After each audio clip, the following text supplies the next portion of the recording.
Hey everyone, it's Jonathan Silva here with the LazyDog Films, and today I'm going to be reviewing Beauty and the Beast. Now, this isn't the Beauty and the Beast from 1991, that classic Disney animated Renaissance film. This is the benign 2017, devoid of any charm remake starring Emma Watson, Kevin Kline, Emma Thompson, Ewan McGregor, Ian McKellen. Did I say Kevin Kline? Dan Stevens. A wasted Stanley Tucci. Audra McDonald. How do you pronounce her name? Gugu and Mbatha-Raw? I think that's how you say it. It's very much devoid of any charm that the original had, which is sad considering that many people, including myself deep down, was kind of excited to watch it, and leading up to the film I was sort of, oh man, I don't know, there was something about the film coming out that seemed a little forced. After watching the 2017 remake, I came home and I popped in the special edition of Beauty and the Beast. It came with a new song. I believe it's When I'm Human, or To Be Human Again. And even with that new song added into the animated film, it does the film more justice than the 3 new songs that they added into the remake. Don't get me wrong, I think Beast has a song after he lets Belle go, and that's an okay song, but everything else kind of feels... What made the original film, I guess, pop was that you had these voice actors who were very charming, and the story moved very rapidly. The original cut of the film is about 80 minutes long. The special edition is about 90 minutes long. And this version of the film is 129 minutes long. It very much feels like it is being bogged down by its own ambitions. Okay, so you have writers Stephen Chbosky, and I'm gonna screw this name up badly, Ewan Spiliotopoulos, who try to add more exposition to explain some of the rather, vague plot holes in the original film, explaining why everybody in the castle has been turned into a household appliance, and how come the villagers don't really know why there's a castle like a mile away from their village. And it bogs it down to a point where it kind of leaves more questions than answers, where they are trying so hard to explain everything, exposition, exposition, exposition, but it really doesn't work well in their favor. For example, one of the big questions from the original film was, why is everyone from the castle turned into a household appliance? And the excuse is that they didn't do enough to try to change the heart of the beast, or the prince in this case. And my question is, what about Chip? Why is Chip a cup? Why? He has almost nothing to do.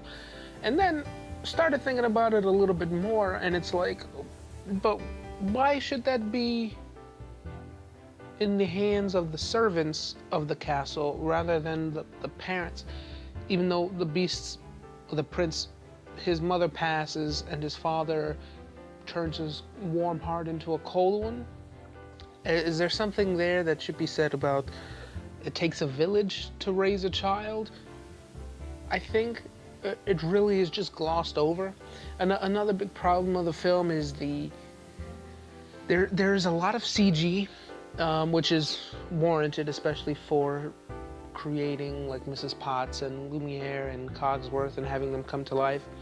But when they're singing Be Our Guest, and this is the most apparent, it is apparent throughout the film, but this is where it's most noticeable.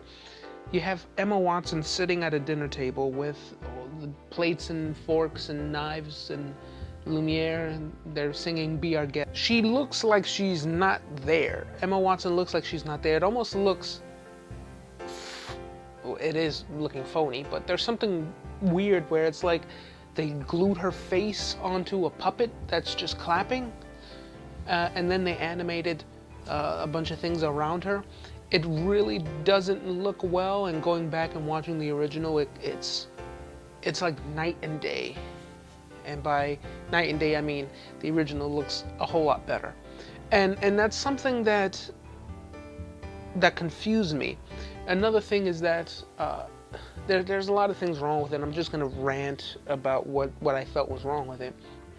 The CG wolves, for some reason, don't look convincing enough, and that's coming a year after The Jungle Book, where the animals looked completely realistic, photorealistic.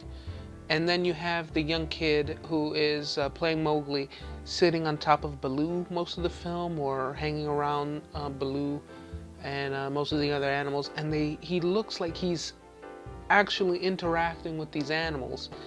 And it doesn't look that way with Belle holding Lumiere, or talking to Cogsworth, or talking to the wardrobe. Wardrobe?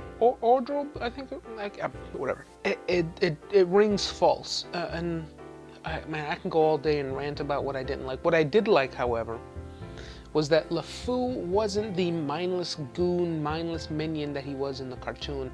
In the cartoon, he's kind of getting berated and punched and thrown around and ordered to do things by Gaston, and he kind of takes it on the chin. And here, he has a sense of what's right and wrong, and spoilers, but by the end, he comes to terms with the fact that Gaston, yeah, he might be hot for LeFou, but he knows that what Gaston is doing is right and what he's doing is wrong. And then finally, when they do come to that term of him realizing that Gaston is wrong, it kind of gets dropped, and he's almost nowhere to be seen until one of the final frames of the film. Dan Stevens is okay, Emma Watson is okay. I didn't think she did a pretty good job, but I think that fault lies in Bill Condon, director Bill Condon. She kind of feels like she's most of the time just acting against a brick wall. She's, I guess, overcompensating for acting in front of a tennis ball with exaggerated facial expressions, and it doesn't come off convincing enough. I think she does have the look for a Belle, but I don't think she was particularly any good in this film. Matter of fact, I think the only person who can actually come out winning in terms of their performance is Gaston, is Luke Evans. I think despite him being like this skinny, when Gaston was like large as a barge, as he says in Gaston, I think he very much makes up for his size with his arrogance and his, what's the opposite of charm? And yeah, you have Emma Thompson as Mrs. Potts, and Ewan McGregor as Lumiere, and Ian McKellen as Cogsworth, but I didn't really get a sense of them injecting their own personality into their characters. It really felt like they were just channeling the original voice actors from the 1991 film, which is a real shame, especially since Emma Thompson, I think, is a fantastic actress. Ian McKellen is a fantastic actor, and Ewan McGregor can almost do no wrong, especially in the Star Wars prequels, but that's a story for another day. All in all, would I have to recommend this? I would have to say, not really. If you're a fan of the 1991 original film, you are going to get a bit nostalgic watching this film, watching the Beast come to life, watching Belle in her beautiful yellow gown and with Beast in his blue suit. You know, there is going to be that level of nostalgia that's going to keep people in the seats or have people go to the theater, which is apparent since it made $200 million domestically. But I personally don't see a point to remaking this, especially if it doesn't really add too much to make it stand on its own hind legs. See what I did there? I did a pun with Beast's legs. Just kill me. It really doesn't do much to make it stand on its own hind legs. It's very much the same exact film that we've seen 26 years before, done much less better. All in all, I really don't see the point. The Beauty and the Beast, the 2017 remake, doesn't really add much to make it stand on its own legs, on its own two hind legs. It feels like they wanted to add enough content to make this version stand on its own two hind legs, but at the end of the day, there really is no point to it, especially since most of what they added in is just for aesthetic reasons, like new songs, making LeFou gay, which people went bananas over for some strange reason. I don't know what else to say. If you really want to see this incarnation of Beauty and the Beast, then go out and watch it. I can't really stop you. But if you have patience, just wait for this to come out on VOD or when it starts playing on HBO or Showtime or whatever. Or Stars. I think it'll play on Stars, most likely. Just wait for it to come out on Stars. Or just watch the original film. I can't really stress that enough.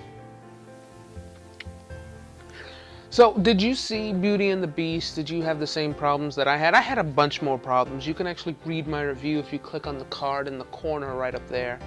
There was a lot of things in the film that I felt was wrong, but then there are some things about it that made me kind of enjoy it. I don't know, for some reason, the last hour of the film when Gaston is rousing up the villagers, there's something very cinematic about that, that kind of threw me in and started to feel for some of the characters.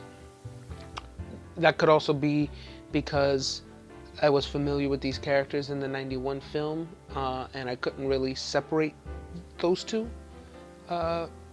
Constantly comparing and contrasting. Oh, they didn't do this in this film. They did this better in the other film. I think they handled LeFou better in this remake than they did in the original. But other than that, I think that's really it. There wasn't really anything to be done, you know, to warrant a remake for this. So that is my review of Beauty and the Beast. If you want to go ahead and follow me on Facebook, it's facebook.com/LazyDogFilms. On Twitter, it's @LazyDogFilmBlog, or you can catch me on Patreon. Just type in LazyDog Films in the search and you can find me, or just click somewhere down there. If you want to check out my latest review, which I think was Logan, you can click here on the side and watch that video. And the next theory that I'm going to be working on is for The Woodsman. I'm in the middle of writing that. I have another one that I told you I was working on, but that's going to take a little bit more time. So I'm going to come up with The Woodsman pretty soon. So don't forget to subscribe and visit LazyDogFilms.net.